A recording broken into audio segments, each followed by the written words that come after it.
Salut tout le monde. Donc, prenons maintenant l'exercice 5 où on considère un système régi par l'équation différentielle suivante.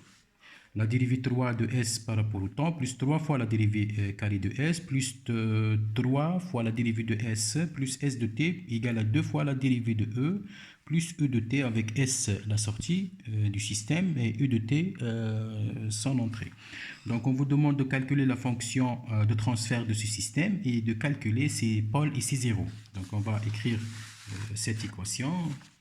Donc l'équation c'est la dérivée troisième de s par rapport au temps plus 3 fois la dérivée carrée de s par rapport au temps carré plus 3 fois la dérivée de s par rapport au temps plus s de t égale 2 fois la dérivée première de t plus e de t.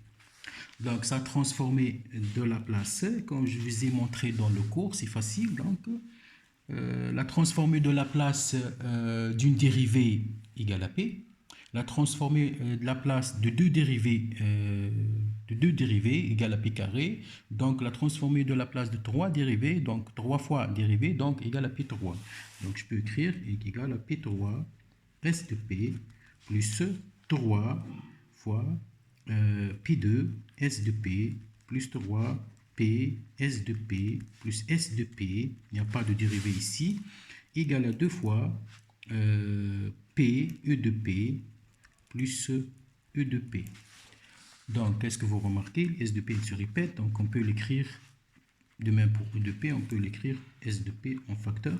Facteur de quoi? Facteur de P3 plus 3 fois P2 plus 3 fois P plus 1 égale 2P plus 1 de tout fois E de P.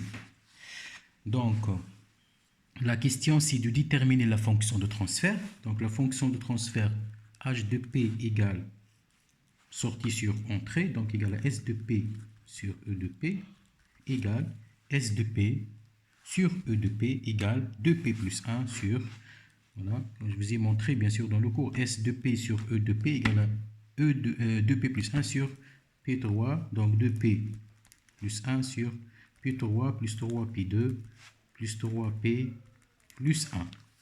D'accord? Ça, c'est la fonction de transfert. Ensuite, donc, calculer ses pôles et ses zéros.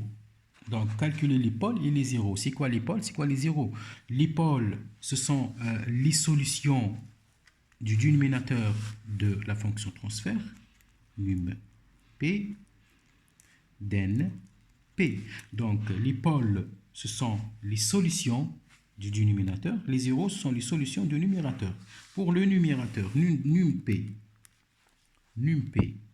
numérateur de p égale à 2p plus 1. Donc, comme solution, égale à 0.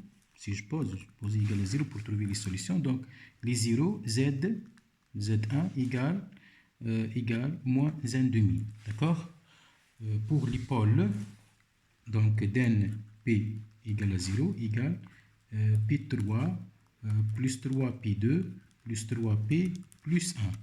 Donc, qu'est-ce que vous remarquez? On remarque ici qu'il s'agit d'un produit remarquable, donc on peut l'écrire sous autre forme, p plus 1 exposant 3. Donc, la solution de p plus 1 exposant 3 égale à moins 1.